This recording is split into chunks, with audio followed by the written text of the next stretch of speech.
Alright guys, I have something really special, well, for me.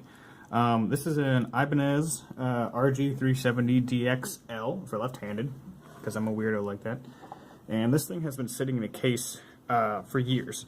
I got this guitar in 2007 when I was 17 years old. This is the guitar I played in my very first band. Did all my first recordings with this guitar. You know, it's very near and dear to my heart, but it could be better. See, it's very dirty and corroded. Let's see how much of this you can see. Oh, well, that's not the point. The point is the frets are trash on it. Where's my fret rocker? All right, I actually only ended up marking up halfway up the fretboard because, well, it became apparent I'm gonna have to do the whole thing regardless. But when I'm like diagnosing fret issues, so I've got like half a line there. What does that mean? It means, do you hear that? This is a precision fret rocker, which means this end is milled extremely perfectly straight. When you bridge 3 frets and you hear a rocking like that, it means the one in the middle is high. Now, I only have half the fret marked because if you go down here, you don't get any rocking.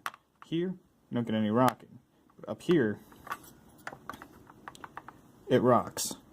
And then, like this is high. Even though this is high, this is even higher. And you get like, you know, these weird patterns of unevenness in the board like this, where this is low, making these two high, but then this part of the fret's higher, making these two low. So it's in weird, almost zigzaggy patterns. And you have weird instances like this, if my camera will focus, where like it's just bizarre. So like I didn't even bother marking up the like 12 through 24. And so yeah, we're gonna coat all the frets in marker and whip out the sanding beam and get to town. Alright, before you bust out the sander, a very important thing to do when leveling frets is to make sure the fretboard is dead even. Now for that I have a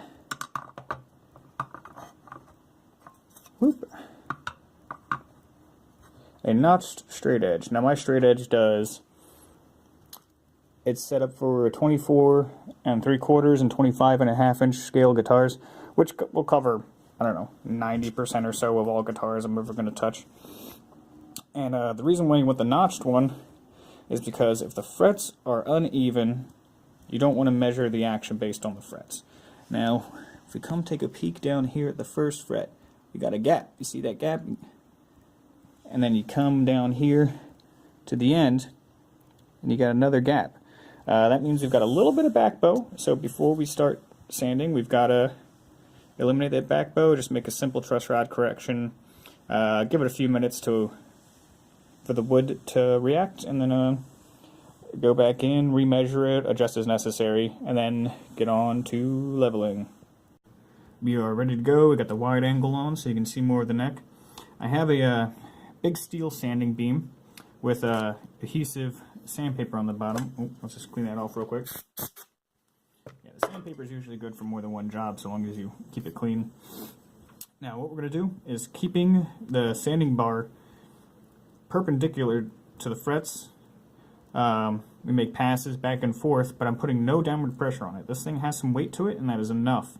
You never ever want to take too much material off. You can always take a little more off, but there's such thing as going too far.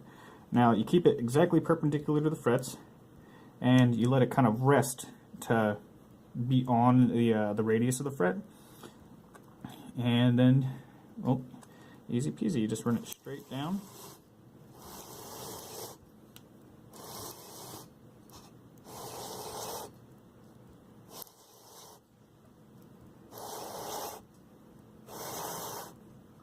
And you make it pass back up, making ever so slight zigzag up. Notice I'm just ever so gently two-fingering it. And with every pass, I let go and let it rest on the angle that the frets are supposed to be in.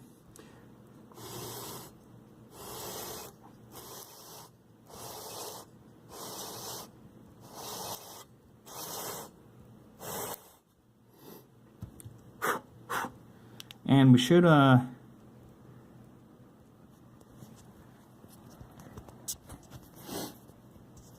and we're already getting some action. See, we knew the first fret from when we first measured everything.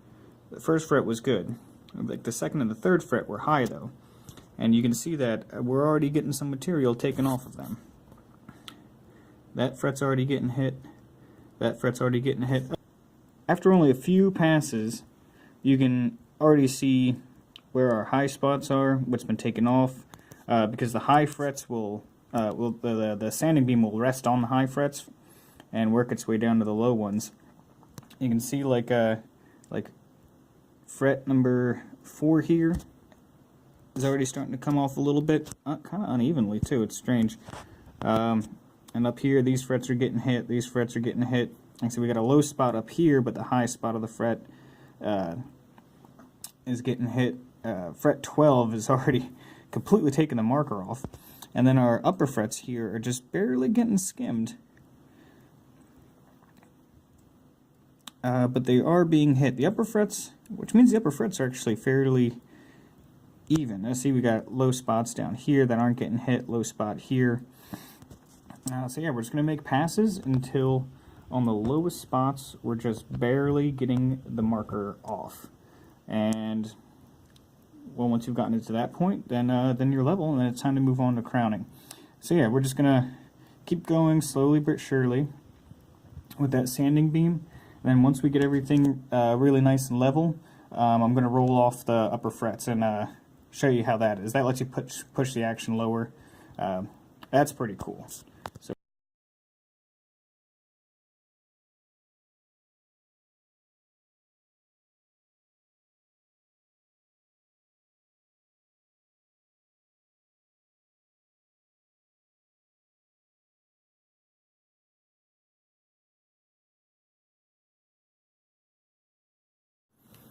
alright, let's take a look at some of this prep work I did.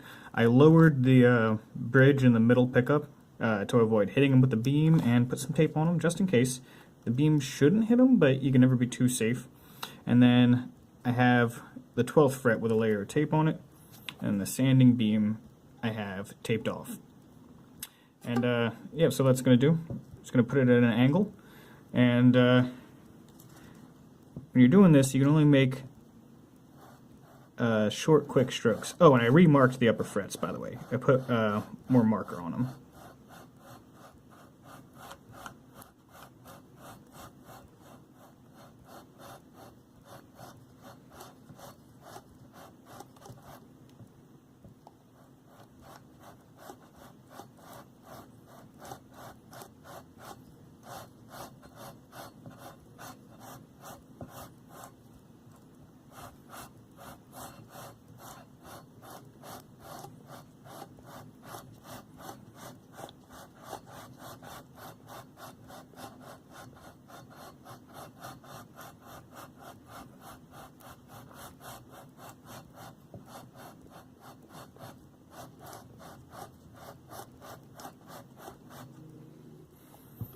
And just with that, take a peek at what it's doing so you can just have a better visualization.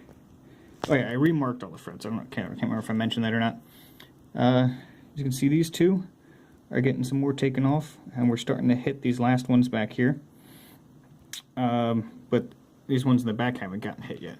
So we're just going to take it slow, short, quick strokes until we just barely start hitting these back couple of frets, and that'll mean that all the lower ones have been tapered off by ever so slight amount. We're spending a lot of time with that sanding beam moving my little zigzag pattern, a 1/4 inch or so at a time, 1/2 inch at a time. It's taken a very long time. I recently bought radius sanding blocks, so I'm going to go ahead and use this to finish the roll off. This covers the entire width of the fretboard, which is nice. I typically won't use these for leveling. Well, in theory, that sounds easier. You know, fewer passes, it covers the whole fretboard at once. But it's hard to keep center, and you have to keep it dead center to maintain the correct radius. And it just doesn't have the weight to it. It doesn't have the length to it. You can get longer ones, but yeah. So this has just been a little easier, a little quicker, especially because I only have a little bit of wiggle room to use. So yeah, just wanted to show you how I was finishing that off. So you still have the same angle, the same lift provided by the tape, and we're just moseying right along. This takes probably just as long, if not longer, than to leveling like the entire fretboard. So anything I can do to save time, I'll do that. Now we are moving on to crowning. Our frets are level, upper half of the fretboard has been rolled off at a slight downward angle to enable us to push the action down a lot lower. And now I'm moving on to crowning. Crowning is re-rounding the top of the fret because the sanding has flattened the top. And we need to bring the termination point of the string down to the center of the fret, because when it's flat, the string will terminate closest to the bridge, which will throw your intonation off. And that's no good. Now to crown, I use a couple of files. This is my main one. This is the one that takes the most of the fret off. And then I have a smaller one that I use to finish it and just to straighten up the line when we're at the end. And then, last but not least, we got a wire brush to get the filings out of the grooves of the files. And here we go. I just set this sitting straight up and just do easy, slow pushes across the fretboard, following the radius of the fretboard so that we get a nice even line.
I'm going to start rolling the level in, sorry, I'm going to start rolling the file in a little bit as I go along.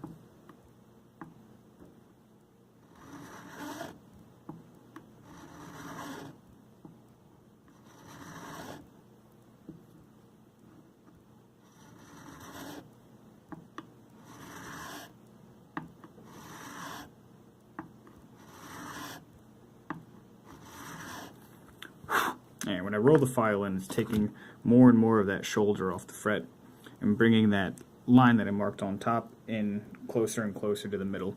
The idea is to get that black line that I drew as narrow as possible, meaning the flat top is just minuscule, it's extremely small. And then we go in afterwards and finish it off with sandpaper, which I'll show you guys later.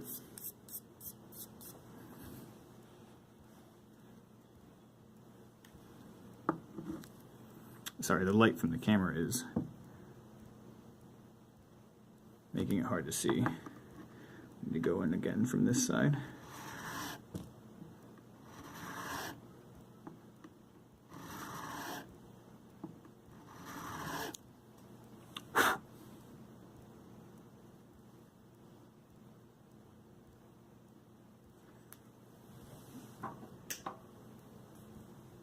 Nope. Yeah, I'm going to turn the camera light off.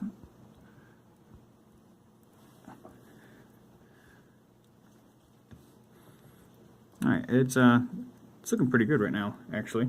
And we're going to go in and finish it off with the smaller file. Just refine the edge and bring that in to as narrow as possible.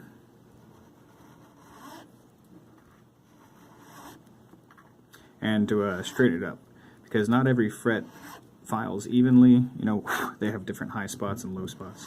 So It just makes it all nice and even. Oh, that's why I use tape.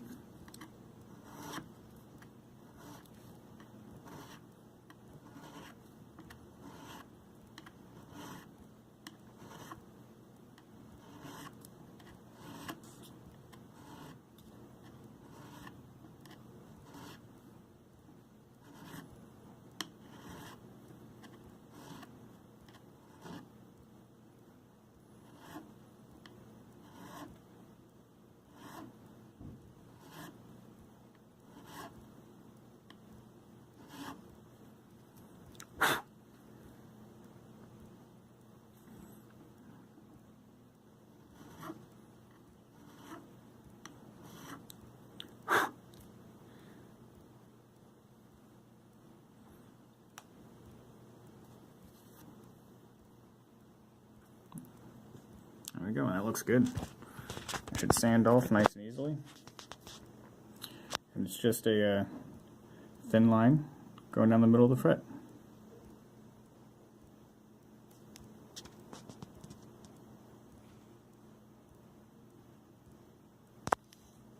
There you go, now you can see it.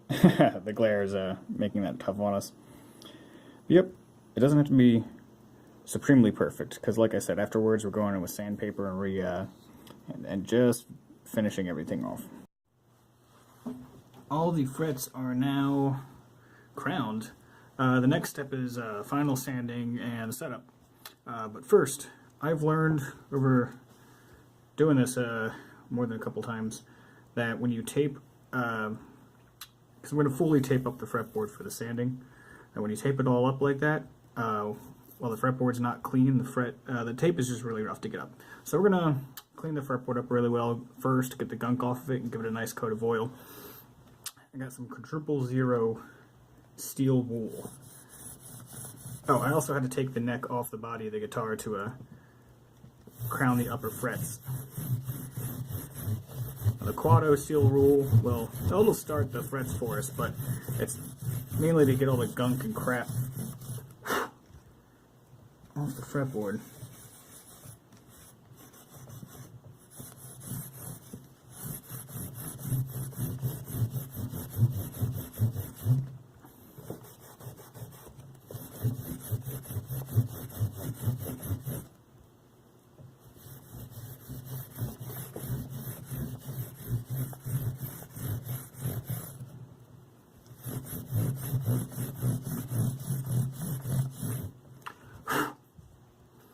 Alright, that's horrifically messy. Let's grab a microfiber cloth.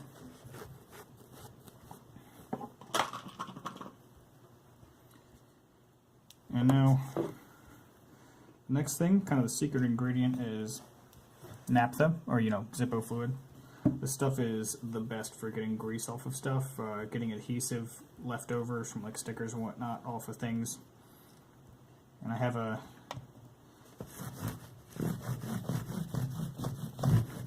most importantly, it doesn't soak into the fretboard because it evaporates so quickly. You don't want to introduce any more moisture into the board than you have to.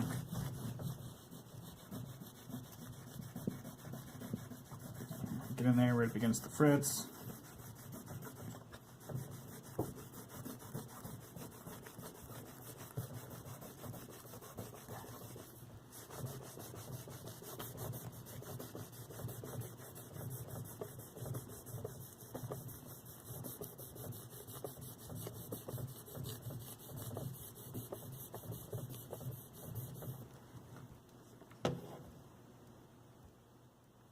Alright, and there we go. Probably 12 years worth of gunk buildup removed right there. And then for oiling the board, you use mineral oil to clean, linseed oil to moisturize.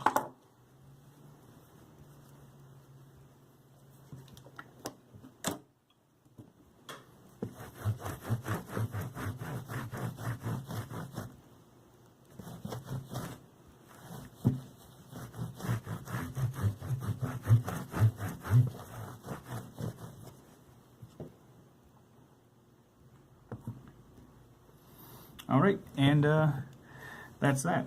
I'm going to wait a few minutes for this to soak into the board a little bit, and then we're going to wipe it off. And because I have to go to my day job soon, probably tomorrow or the next day, we'll get into taping it off, and polishing, and hopefully even set up. I moved on to taping the neck up, getting ready for final sanding. It is a lovely time to do so at about 5:36 in the morning. Now the first few frets are the easiest to tape.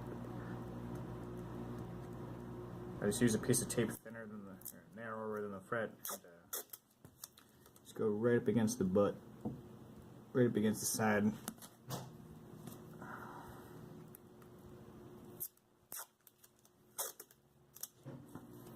But here, let me show you a fret that is a little more of a pain in the ass to do.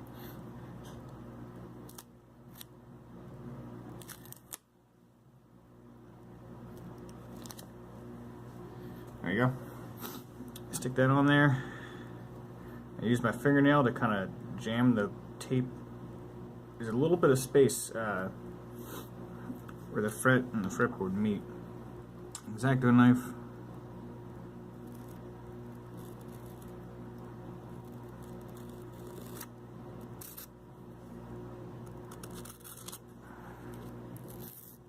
Oh, come on. There we go. Yep, and that's that.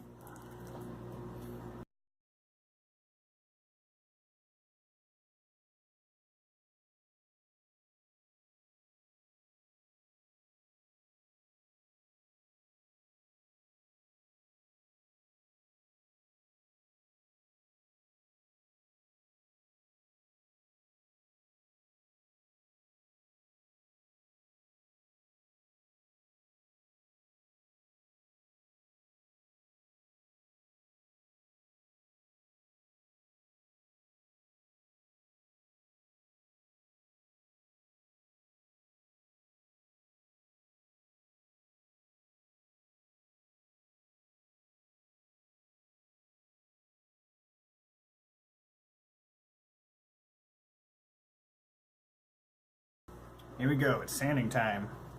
I've got a sanding block, and the first thing I'm going to do is just make passes with it at a, oh, I don't know, 30-degree angle.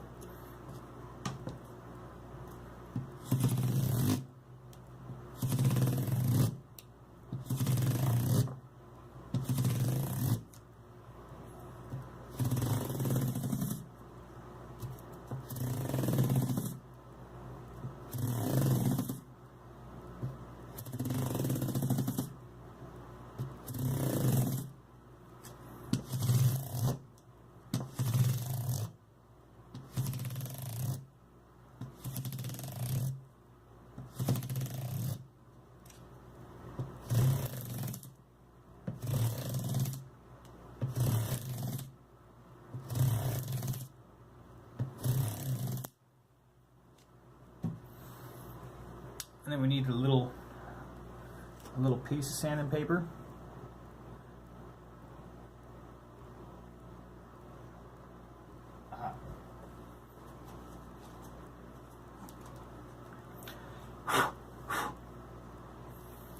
Now, periodically you'll see me pick up the guitar, and it, oh man, I cut it. Yeah.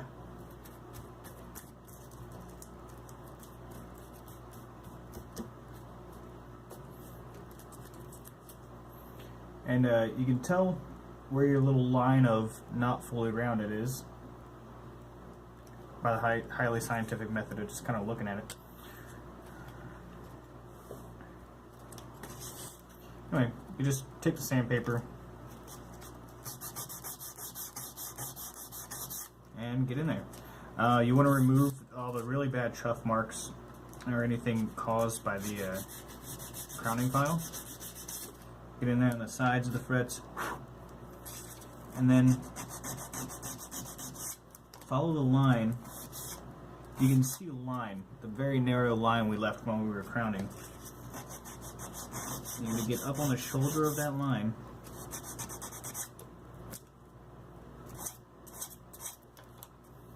take the very last bit of that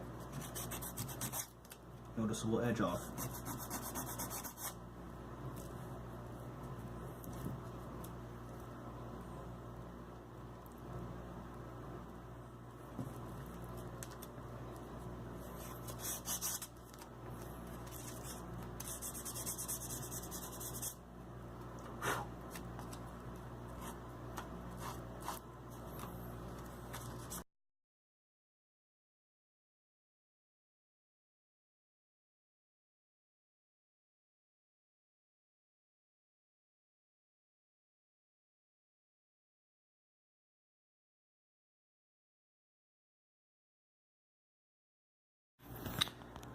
The road to filming the sanding of this guitar has been a tough one because of my inadequate filming equipment.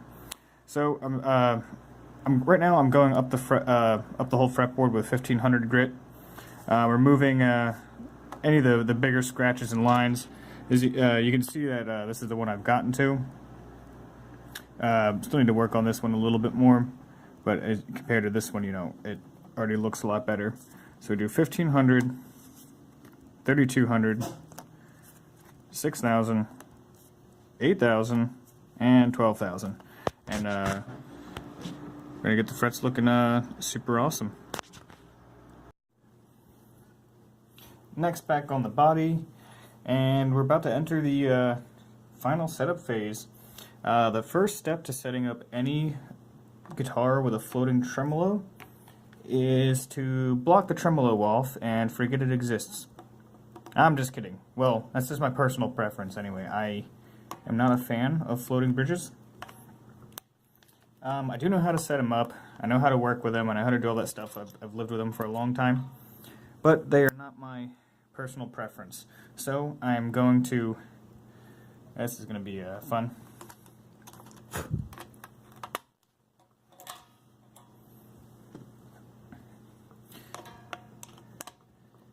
See, I haven't liked them for a long time because young Joe actually...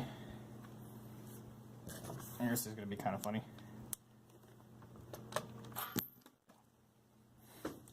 Young Joe actually blocked this... I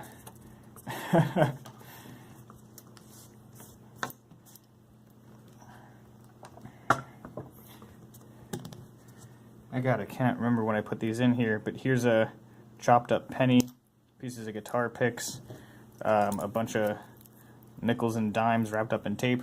So I've been blocking this trem for a very long time, but I'm going to do it proper now. I've just got some scrap wood, and I'm going to go outside and shape myself a trem block.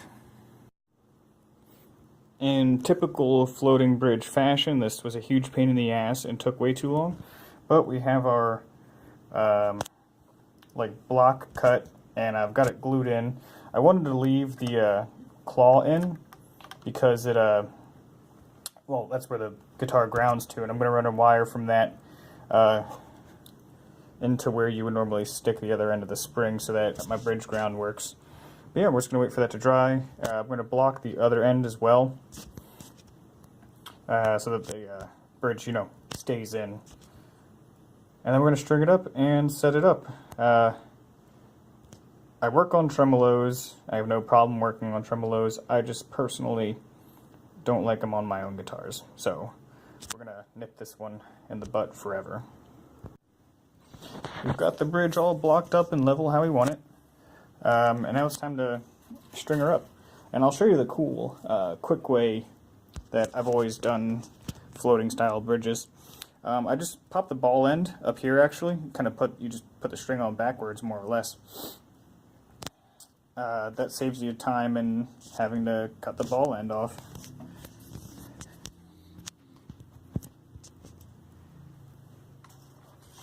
And then I grab the string here and cut it off a little bit past that, like the clamp screw.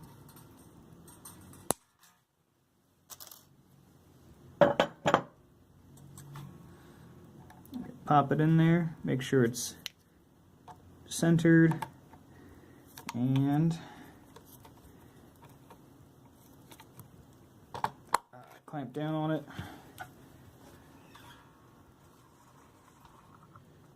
And just having had this guitar for a long time, I have a pretty good feel of how far to do that. And it should give you about one wrap around the tuner, which is pretty much all you need.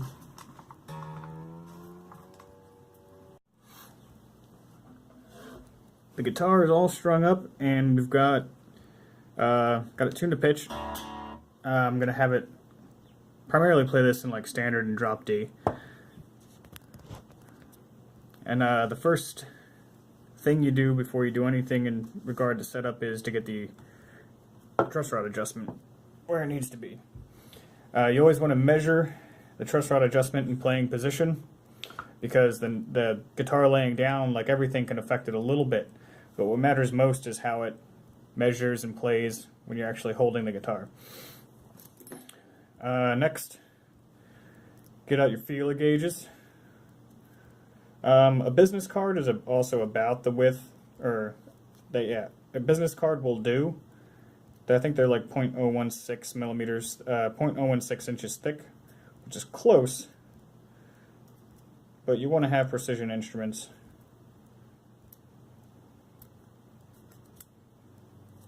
Ugh, shouldn't have just had that ready. Capo. And you put the capo directly on top of the first fret. Not behind it, but directly on top. And then you press down on the neck where the body meets, where the neck and the body join. And using that, what is this in millimeters? 0.25 millimeters, 100th of an inch.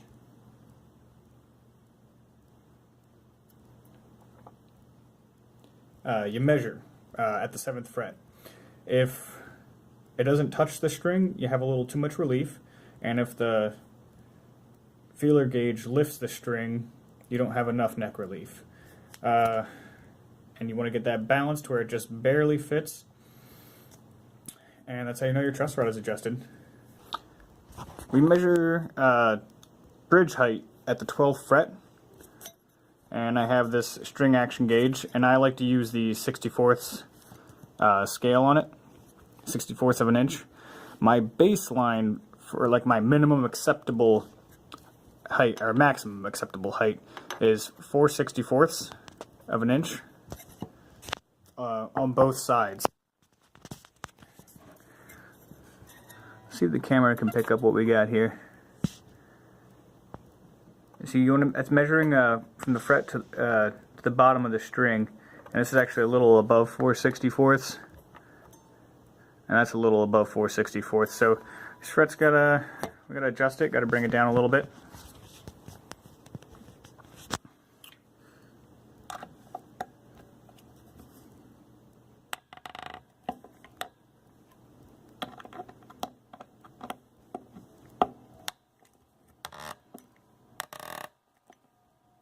Ugh, I'm gonna stop filming for this. I got the action at the 12th fret where I want it. We're at like a 3.5, between 3 and 4/64ths for the low side, and then sitting right under 3/64ths for the high side. So the high side action is really good, actually. We have minimal buzzing. I don't mind a twinge of buzz myself. The next thing to do is to adjust the intonation, which is the worst thing in the universe on a floating bridge. You just undo this screw. Well, first you tune it, make sure you're perfectly in tune, then you measure the tuning at the 12th fret, and if at the 12th fret the note is flat, you bring the saddle a little forward. If it's sharp, you bring the saddle a touch backward. And yeah, I'm just gonna go ahead and do that now.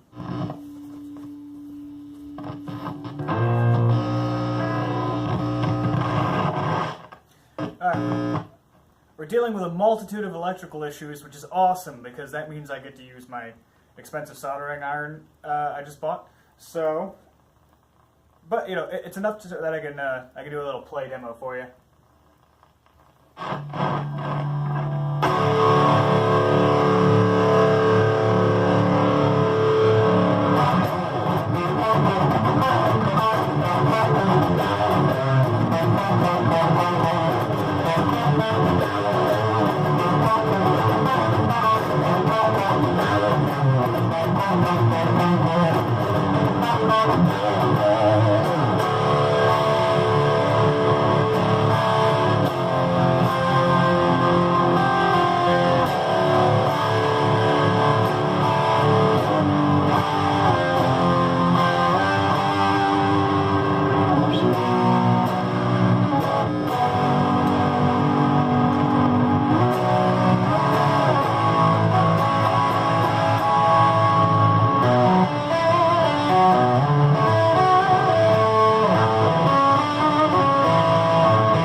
I'm not much of a lead player, so please excuse me.